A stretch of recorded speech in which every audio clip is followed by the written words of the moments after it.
You know when someone is selling from stage and at the end the audience gets up and rushes to the back of the room to buy? That's a table rush. My name is Mischa Z, and the Table Rush Talk Show is all about bringing you the tools, strategies, and tactics that you can use to grow your audience and inspire them to buy. On the last episode, I had talked about the importance of storytelling and how important it is if you're trying to get the word out on your product offering, if you're trying to sell your product offering.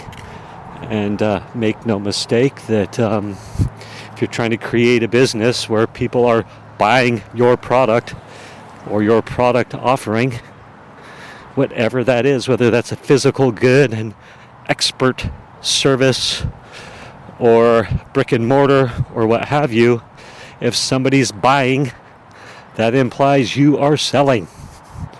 So I know I'm working with this guy right now who's like, I don't want to be pushy. I, in effect, don't want to have to sell. Well, then perhaps you shouldn't be an entrepreneur that's trying to sell something. Because if you are trying to grow a business, that implies you have something to sell. Anyway, so there's different ways to do it. There's gentle ways to sell, aggressive ways to sell. There's ways to sell where through your storytelling at the end, somebody naturally just wants to buy and you don't even need to ask them to buy. So I think that that's what people who are hesitant to, quote, sell, unquote, is they don't want to feel like they are having to ask or force or sell ice to Eskimos. But ultimately, oftentimes you do need to ask for the credit card or ask them to buy the clothes they are trying on or what have you. Wow, what a great tangent I just went on. Anyway, as I'm growing up so here's the story. Here's the story. I have no idea if this is going to be published because it's a story that it's just a slice of my life. It's about music. It's about the power and the impact of a band on my life, and also just a marker of my life and change. And I think what's interesting about the story is perhaps this is just an egoic story for me to tell a story, or is it a story that I'm trying to prove a point or show you that you need my product, or the before and after, things like that. And this is just a memory that came back that's been very strong in my head. So I was like, well, might as well practice telling stories because that's what we've got to do. And maybe this story, by me practicing telling it right now, will come up when the time is right, intuitively. So I'll leave that to God. Okay, here we go. So as I'm growing out my hair, and it's officially long. My hair is officially long. It definitely hangs to my shoulders in its curls. And when it's wet, it goes past my shoulders, starts to go down my shoulders and back a little bit. And that's just to say that, yes, it reminds me strongly of the 70s and 80s and of the 70s and 80s rock bands that I used to love so much.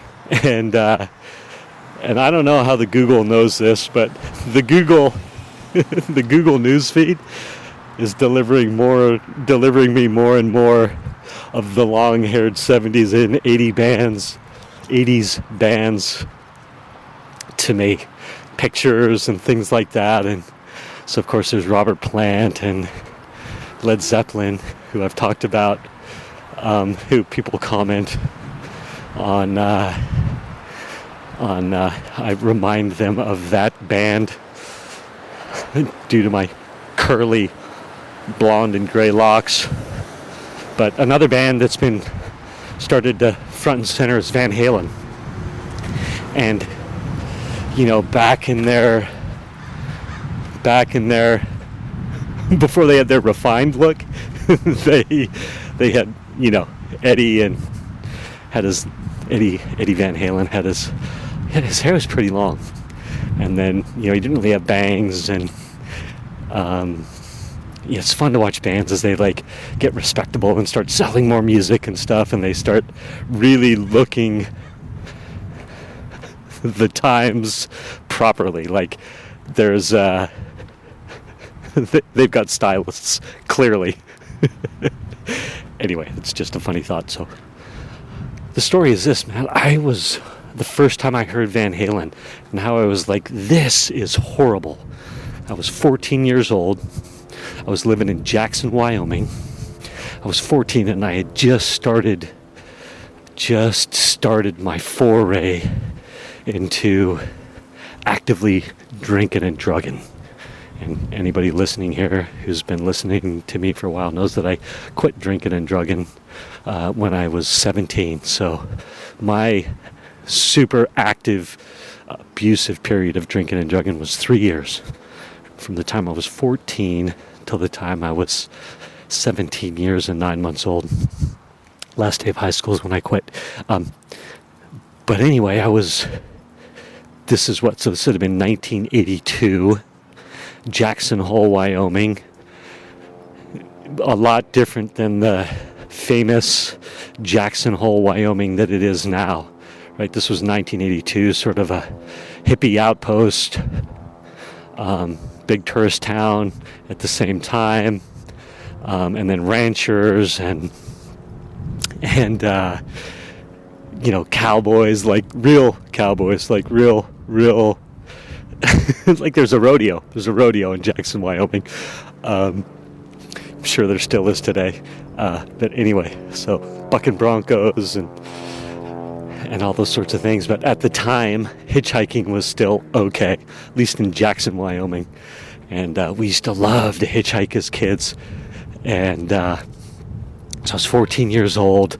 I just started my foray into the active pursuit of drinking and drugging, and which is insane when you look at what 14-year-olds look like, especially me. I was definitely a skinny.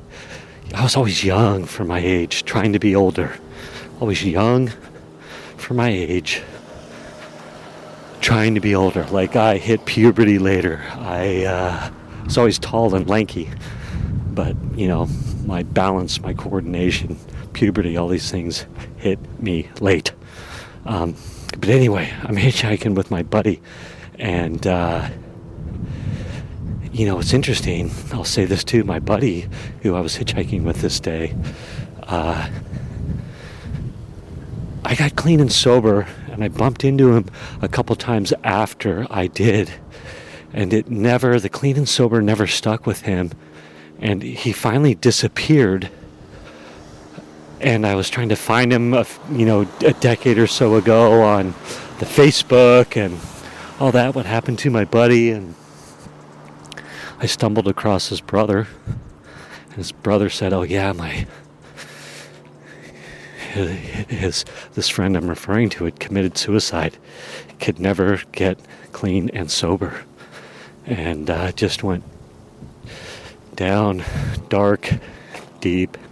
And in his 30s, killed himself. So anyway, not to depress you, but interesting fact. So him and I were hitchhiking, 14 skinny punk kids, ratty early 80s hair, and two high school girls that we know pick us up in their car. It was like, what was the cars of the day? What were those ones? Gosh, I can't remember the name, but like an old Tercel or something like that. And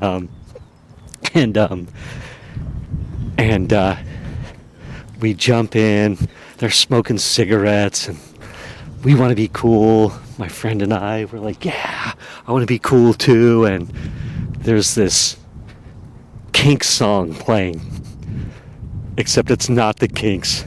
It's some dude with a horrible raspy voice shrinking the Kinks song. What's the name of that Kinks song? I had it teed up for this episode. Oh, you really got me. I I think that's what it is. But I was like, I loved the Kinks in my youth. And I was like, who is this horrible rendition of the Kinks?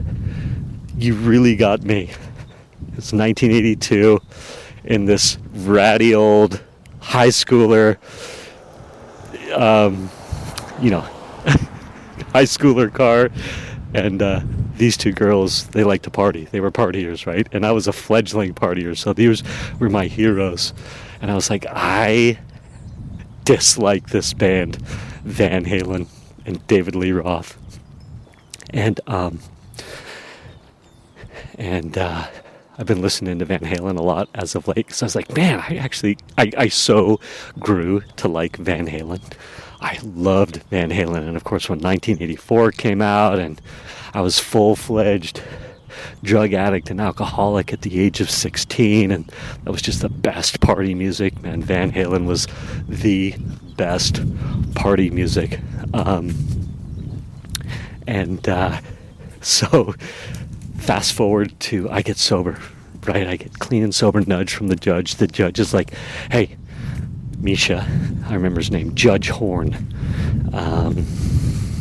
No, it was Judge Rank. I graduated from Judge Horn to Judge Rank. Judge Rank. My father was the deputy prosecuting attorney of Teton County in Jackson, Wyoming, and he knew Judge Rank.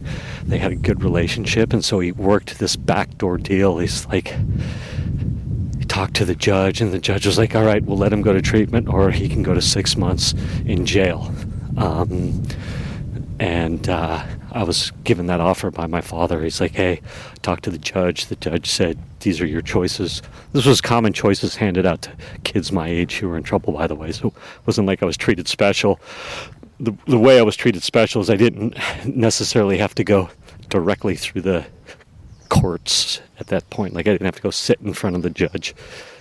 I got to be offered the opportunity, but for whatever reason, I was inspired to choose treatment, and I land in treatment. And at this time, David Lee Roth had quit Van Halen, and Sammy Hagar was the new singer. And when I was in treatment in June of 1986, it was June of 1986, I'm at a treatment center in Minnesota, St. Paul, Minnesota. It's like the birth of the treatment center. This treatment center. So funny, this memory. But Van Halen's Why Can't This Be Love 5150 album, Sammy Hagar singing the song Why Can't This Be Love, was just on the radio rotation. And I just remember sitting in treatment being like, what has come of my life already at 17 years old? And the Van Halen song, Why Can't This Be Love, was the soundtrack of that turning point for me. And I still, whenever I happen to hear that song, it reminds me of that. But I can tell you this, lastly, because this episode's running long, thank you for listening to me telling stories. There's the pre-Sammy time and then Van Halen with Sammy. I was never able to embrace the Sammy Hagar Van Halen. It's definitely a turning point in my life, but I was always like, David Lee Roth Van Halen, that's the real Van Halen. But I think about that along the lines of AC/DC. There's like the Bon Scott AC/DC and the Brian Johnson AC/DC, and I tend to gravitate towards the Bon Scott AC/DC, which is so interesting because Bon Scott and David Lee Roth, their voices are kind of not the best voices, but they just are so powerful in their delivery. Anyway, there's my story, me practicing telling a story. The rest of that is that detail. Russell Brunson was like, get the details in there, get more details in there to make it real. I suppose some details would have been the depth of my despair when I was heading to treatment. I'll work on that next time. Love to all. Thank you for listening to this episode of the Table Rush Talk Show. For resources to help you sell your stuff, go to belove.media/resources. That's belove.media/resources. And be sure to subscribe, comment, 5-star, and share. Thank you again for listening.